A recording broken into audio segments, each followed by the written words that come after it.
I'm Reverend Danny Gibbons Jr., the resident minister here at Unity Unitarian Church, and I'm also the senior pastor of Above Every Name Ministries, which has housed here as well as a partner church of Unity Unitarian Church.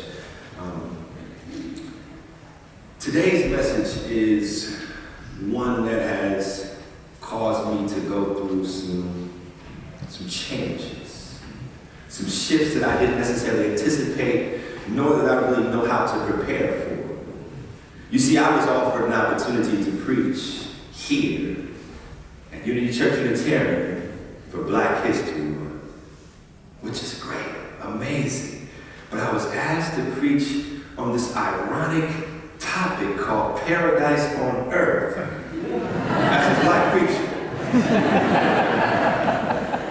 And for me, as a black preacher who's a preacher of the Christian faith, the hope of paradise ever being a reality for my people is one that's found in the narrative of the afterlife. And so it was kind of a conundrum for me to say, well, how do you begin to speak from this vantage point, this perspective during Black History Month on paradise on earth? I can appreciate the humor in it, but there's also, there's also some staunch realities. That who thought to make the worship theme for this month paradise? We had justice last month. We could have made justice this month. But anyway, I'm going to do this topic some justice today.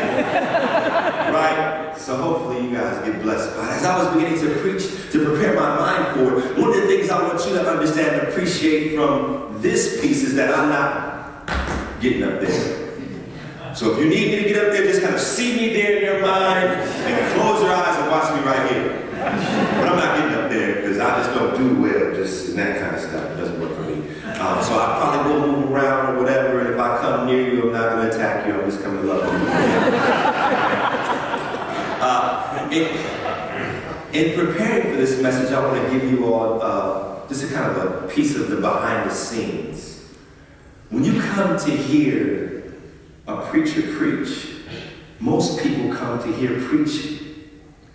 And I think what we fail to realize is that more importantly than hearing a preacher preach is you get an opportunity to hear how I think as a preacher. So the words I'm going to share with you are some of my thoughts. Maybe shocking, maybe alarming. I'm going to step out on a limb today. Y'all better catch me if I fall. So I was thinking about what this meant with beginning to talk about paradise on earth. And in order to really wrap our minds around the fullness of what paradise on earth is, they say that paradise comes from, I think, an old Latin or French term that means walled garden. I can remember growing up as a young man in this community here. My great-grandparents stayed in a house over in South Minneapolis, and my great-grandfather, who was a very dark-complected African-American man, came out of the deep, deep South, where people still believed in living off the land, and people still believed in this notion or this concept or this cathartic construct called gardening. You guys know anything about that here? Y'all do a little gardening, right? And in gardening, what you get an opportunity to do is you get an opportunity to have an exchange for the things that matter and are any kind of worth to you into the earth, which would respond without judgment, which would respond without ridicule, which would respond without shame, as long as you spent the time needed to build that garden. So many of us who have had any experience with gardens know that gardening requires time. It requires commitment. It requires dedication. It requires a sense of learning. And it also requires a level of vulnerability.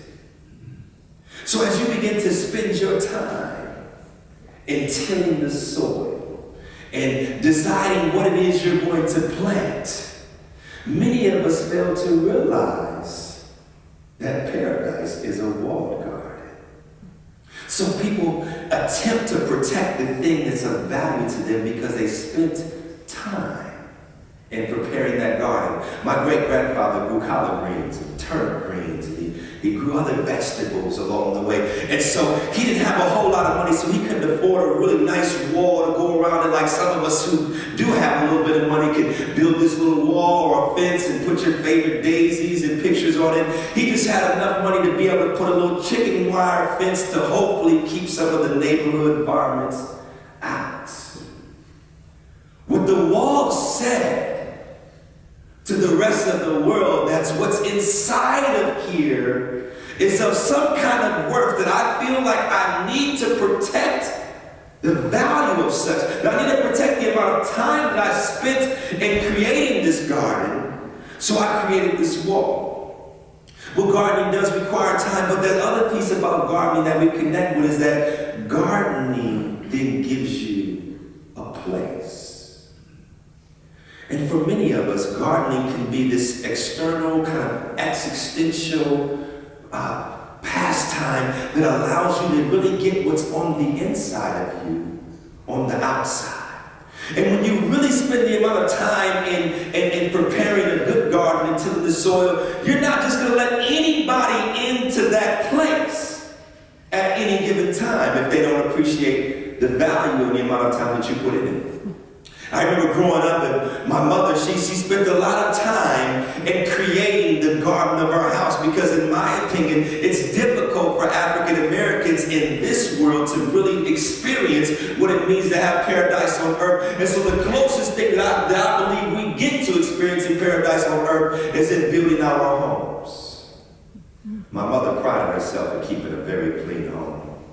So much so that she had this room that was cleaned only to be cleaned and never to be occupied. And in this room, if you're an African American in the room, and in this room, normally the furniture in there was some furniture that Mom said, listen, I'm spending a nice amount of money on my furniture. This is to make my house look good and beautify it and all that kind of stuff. It's not for you to come play and sit on it, put your feet on the table and eat and all that. So there was this invisible sign in the house that said, don't touch this furniture. So for a young, rambunctious, miscreant kid, running through the house and playing on Saturday morning looked like this big adventure for me. And then every now and then I would take this risk, this kind of a near-death experience of going to jump on the furniture and just run across it, because my mother had this beautiful white furniture set that she put plastic over to keep the white whiter. Right? Black History Month, keep white furniture. And put plastic over it, so you guys should have some wrap on the service. But so I went and I ran across the furniture, and you know, it's interesting how moms very seldomly catch their kids doing the right thing as much as they do catching their kids doing the wrong thing. And so this Saturday morning, my mom came down and caught me running across that furniture, and she applied expostulation, which I know you all know, or some disciplinal practices that we can't do today to my backside, to help me to understand and appreciate that she put a lot of time into preparing this place that was like paradise for her. For in her home, she was protected not only from the ills of the world, but she was also protected from the misconceptions, the preconceived notions. The piece about gardening and the piece about building paradise on earth then has to position us to begin to speak to creating a space. And so for me, I realized that there's a lot of work that we put into creating a space for what we think paradise on earth is. It's important because as you now create that space oftentimes is not anything tangible. Most times that space is something in the intangible world, or it's a place within your heart or within your being or your spirit, that you have your practices, that you have your rituals, that you have your secrets, that you have your shames, that you have your ills, you have your vices, you have your addictions, you have your shortcomings, your faults, setbacks, your rejections, and all of this are in that inner sanctum of the paradise on earth that we create for ourselves in our heart. And many of us have built some very intricate and elaborate walls around that garden of paradise in our heart. There's a scripture in the Bible that says, guard your heart with all diligence, for out of it flow the issues of life. And you can always tell who you're around that's brokenness to a degree inexplicable by the walls that they build of keeping you at bay or never affording you an opportunity to come in. See, most of the times we talk everything about what's really nothing and nothing about what's really everything. Because the time that we put in to preparing that place is valuable and virtuous. My hope is that as we all grow in understanding the knowledge of these elaborate walls that we have built around our gardens, that we would open our hearts up to entertain the idea or the possibility of your wall maybe having a window. And if you're even a little bit bold or just slightly courageous, that the walls around your garden may have doors. See, what you need to understand about paradise on earth and walled gardens is Unity Unitarian Church here had its own walled garden. This vegetable out here, which was enclosed and protected some sacred things that people had spent time in preparing. And it was a place that said something to what this church is. There was pride in that.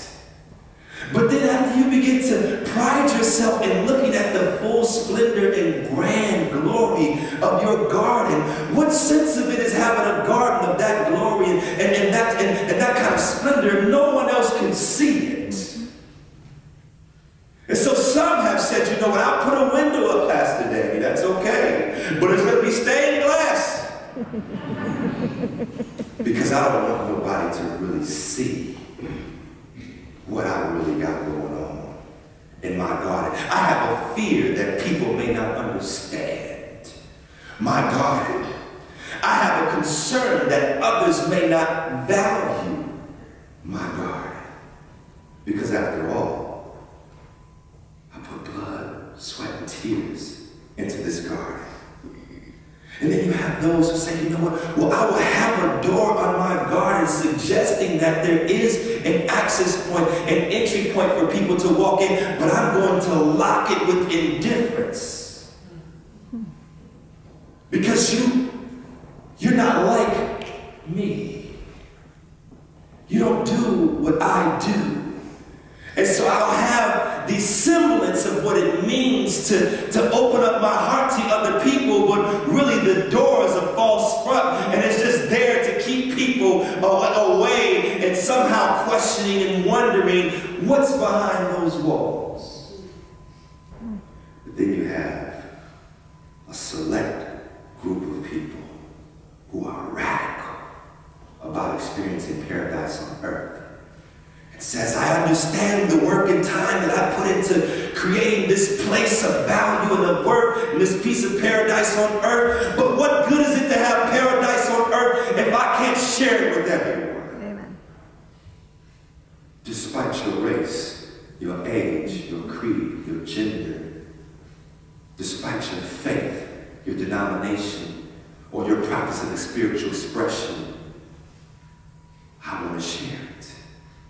And so there were some radical people that said, hey, let's tear down the wall out there.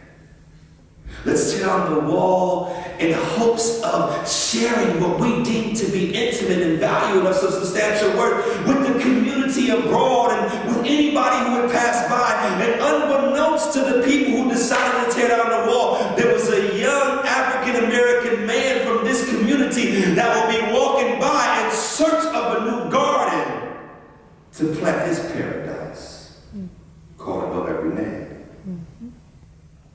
And so they tore down the walls in the vestibule and tearing down walls in other people's paradises can be conflictual, can create turmoil, can be unsettling.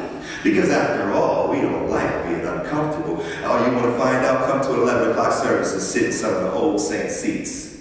And you'll find out what kind of conflict there is, because for them, the pew and that seat in this sanctuary represents their piece of paradise, and God forbid you access that piece without their permission. And when I say old, I'm not talking about age, I'm talking about those who have been here for a while. So I find myself having an opportunity to come and sit in this garden at the bench of remembrance, to begin to experience the flow of life that comes through the fountain that has been rebuilt anew.